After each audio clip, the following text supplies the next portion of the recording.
सबसे पहले सभा भवन में उपस्थित हमारे संरक्षक मंडल के सदस्यगण, अभिभावक मंडल के सदस्यगण, तमाम सनातन के भाईजन और मीडिया से आए हुए बंधुगण, आप सभी को मैं जय हिंद बोलती हूँ, जय सिया राम बोलती हूँ, वंदे मातरम बोलती हूँ, भारत माता की जय बोलती हूँ। कहाँ से शुरू करूं? बातें बहुत हैं, बिंदु बहुत है, लेकिन समय सीमित है, इसलिए चाहूंगी कि बहुत कम शब्दों में आपको मैं सारा जो बात प्रतिवाद पक्ष विपक्ष है उसको मैं क्लियर कर लूं और अपनी बातों को आप तक पहुंचा पाऊं। सबसे पहले मैं कहना चाहूंगी, मैं शुरू करना चाहूंगी ट्रस्ट से कि क्या बात है कि जब हम किसी संस्था में होते हैं या किसी परिवार में होते हैं तो उसको पूर्णता देने का प्रयास करते हैं। क्या बात है कि जो अपने आप को बहुत पुराना कह रहे हैं, सिर्फ 3 लोग, वह ट्रस्ट से पीछे क्यों भाग रहे थे? क्यों अकाउंट को खोलना नहीं चाह रहे थे? विवाद यहीं से शुरू हुआ और उसको मोड़ दिया गया, उसको रंग दिया गया किसी और चीज का। आज मैं विवाद की चर्चा नहीं कर रही हूं या करूंगी या विवाद को आगे बढ़ाने की मैं बात करूंगी, लेकिन मैं आज एक कंक्लूजन पे पहुंचूंगी। जो जितने दिनों से ये प्रक्रिया, ये नाटक चल रहा है, उसका मैं एक तरह से कहूंगी कि इसका मैं पटापेक्ष करने जा रही हूं और सारी चीजें मैं स्पष्ट कर देना चाह रही हूं। तो एक बार स्मृतियों में बिंदुवार मैं सारी चीजों को डालूंगी और लास्ट में उसे कंक्लूड करूंगी। तो क्या बात था कि हम ट्रस्ट नहीं बनाना चाहते थे? क्या बात था कि हम अकाउंट नहीं खोलना चाहते थे? जबकि किसी भी परिवार या संस्था में होते हैं हम तो उसकी पूर्णता देखते हैं, उसके स्थायित्व को देखते हैं, उसका एक नियम कानून बनाते हैं ताकि उसके अंतर्गत हम चल पाएं और वह संस्था साफ सुथरे तरीके से मेरे नहीं रहने के बाद भी सतत चलती रहे, क्योंकि वह हमारी सुखद कल्पना होती है। क्या बात था? यह प्रश्न मैं आप पर छोड़ रही हूं, आप ढूंढिएगा कि क्या बात था। आरोप है कि फर्जीवाड़ा करके ट्रस्ट बनाया गया। फर्जीवाड़ा कौन? डॉक्टर अर्चना सिंह, मेजर राणा प्रताप जी, श्री अवधेश पांडे जी, श्री राम कुमार जी या श्री हरेंद्र मुखिया जी या फिर शंभू चौरसिया जी या कृष्णा कुमार जी। सभी इसी समाज में रहते हैं और आप भी इसी समाज में रहते हैं। आपको पता होगा कि कौन कितना सामाजिक काम करता है और वह कौन अपने जीवन काल में फर्जीवाड़ा किया है। ये सारा व्यक्तित्व समाज के लिए खुला आईना है जिसमें आप अपना प्रतिबिंब देख सकते हैं और इसे फर्जीवाड़ा कहा जा रहा है। मैंने तो इसको पूर्णता देने का प्रयास किया था। मैंने तो एक चाहा था कि इसका बाइलाज बने। मेरी तो कुछ कल्पनाएं थी समाज को लेकर के, सनातन को लेकर के, कि उसके जरिए कुछ अच्छा काम किया जाए, न कि साल में एक बार नारा लगाकर चुप हो जाया जाए। यह मेरी कल्पना थी।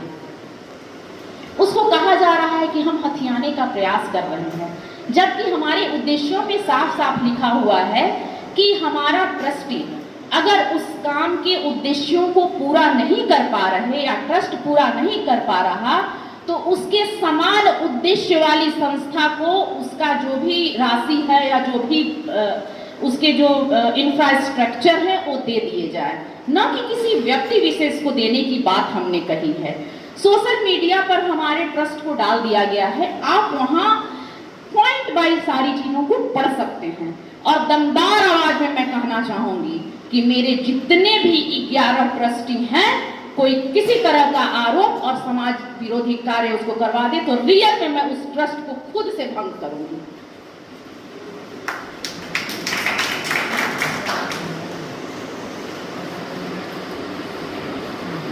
पिछले 14 साल के सचिव को संयुक्त सचिव को हमारा स्टाफ बताया गया, जबकि यहाँ के स्टाफ होने से पहले वह संयुक्त सचिव रह चुके हैं।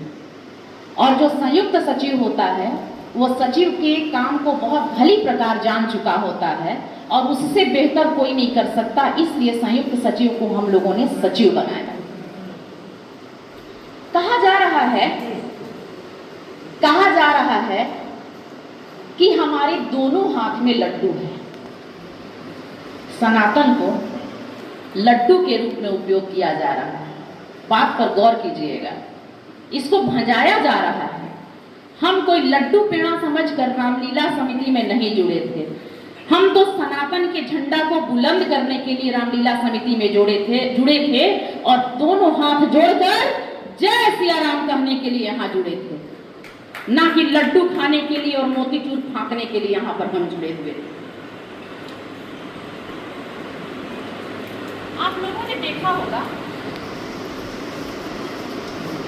हेलो, आप लोगों ने देखा होगा, खुद माना गया है उन लोगों के द्वारा कि ट्रस्ट नहीं बनाकर इन लोगों ने गलतियां की। किन लोगों ने? पहले वाले लोगों ने, नवनियुक्त लोगों के द्वारा कहा गया कि ट्रस्ट नहीं बनाकर इन लोगों ने कुछ गलतियां की। आप भी मान लिए कि गलतियां की, बस गलती वही थी और बस मामला वही फंसा हुआ था। जब आप मान ही लिए कि इन लोगों ने गलतियां की तो वहीं पर जय सिया राम हो गया। क्या हुआ? जय सिया राम। यही तो लड़ाई थी। आपने मान लिया, सब कुछ खत्म।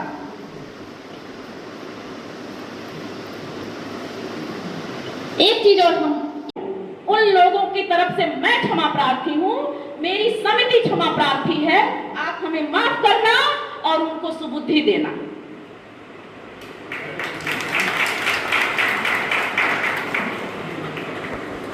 आज मैं जो बोलने जा रही हूं, शायद मेरे जो जवान भाई हैं, यंग हैं, उन्हें थोड़ा सा कुछ अजीब लगेगा।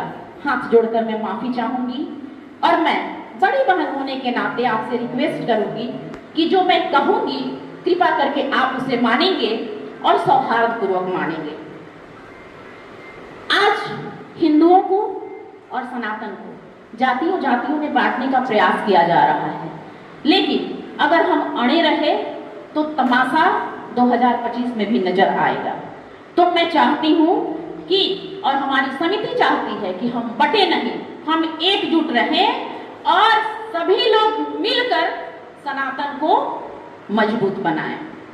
समाज में सौहार्दपूर्ण वातावरण बना रहे, आध्यात्मिकता बनी रहे, नागरिकों की भावनाओं को ध्यान में रख करके, संत समाज की भावनाओं को ध्यान में रख करके मैंने ये निर्णय लिया है कि हम लोग अपनी ओर से रामलीला के मंचन में कोई विघ्न नहीं डालेंगे,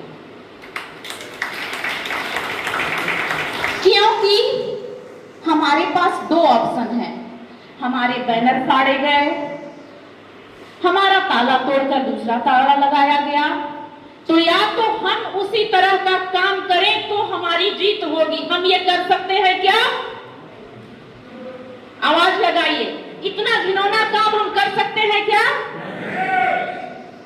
बहुत बहुत धन्यवाद आप लोगों का कि आपने हमारी लाज रखी। इतना घिनौना काम हम नहीं कर सकते। दूसरा ऑप्शन बचता है कि हम कानूनी रूप से आगे आए। उसमें एक मामला और आएगा, क्योंकि मैं विधि की बहुत ज्यादा जानकार नहीं हूं, लेकिन सामाजिक सरोकार रखती हूं तो चीजों को जानती हूं कि वैसे मामले में जनरली 144 लगता है और 144 की क्या शर्तें होती हैं आप लोग बहुत अच्छी तरह से जानते हैं। हमारे वकील भाई भी बैठे हुए हैं। तो वैसे स्थिति में वहां ताला लग जाएगा, कानून का ताला लग जाएगा, तो रामलीला नहीं हो पाएगी।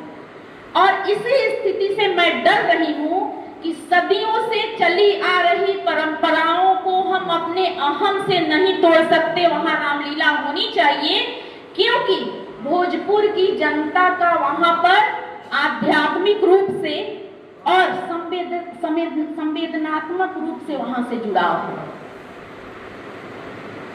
अंत में मैं बस इतना ही कहना चाहूंगी कि वहां रामलीला होगी। हमारे कोई भाई, हमारे कोई समिति के लोग कोई भी विरोध नहीं करेंगे। जो कर रहे हैं रामलीला करें।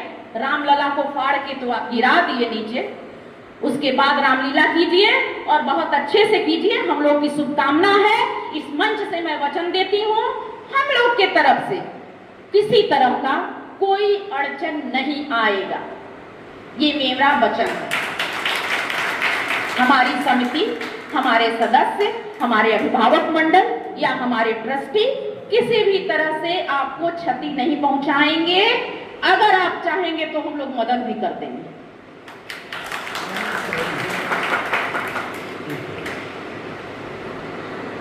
लेकिन ट्रस्ट के जो हमारे उद्देश्य हैं, मैं चाहूंगी कि एक बार मैं ट्रस्ट के उद्देश्यों को पढ़ करके आपको सुना दूं, क्योंकि ट्रस्ट बन चुका है।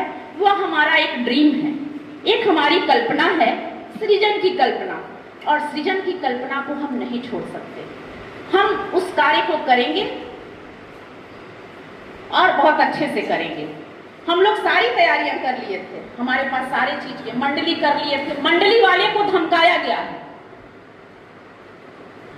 हमारे एक भाई हैं जिनके पूरे ट्रेनर हैं, वो लोग रहते थे, उन लोगों को धमकाया गया है। मेरे पास रिकॉर्डिंग है, मीडिया बंधु अगर चाहेंगे तो मैं यहाँ से उतरूंगी तो आप लोगों को अवेलेबल करवा दूंगी।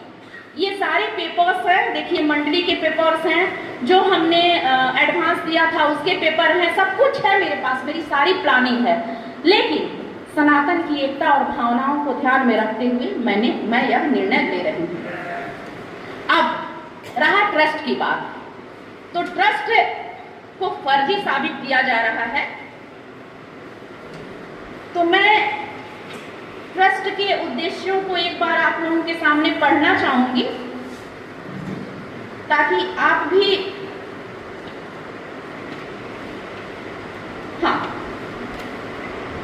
भी इसको, चूंकि ये फेसबुक में डाला जा चुका है, मेरे द्वारा नहीं, कहीं और से, मैं खुद पढ़ देती हूँ, क्योंकि यह एक चोरी नहीं है। ट्रस्ट में यही लिखा हुआ है कि भोजपुर का कोई भी नागरिक जब आए कार्यालय में आकर के इसके उद्देश्यों को, हो रही गतिविधियों को, इसके आय व्यय को देख सकता है। इतनी ट्रांसपेरेंसी है, फिर भी कहा जा रहा है कि ट्रस्ट बनाया गया है एक कूटनीति के तहत।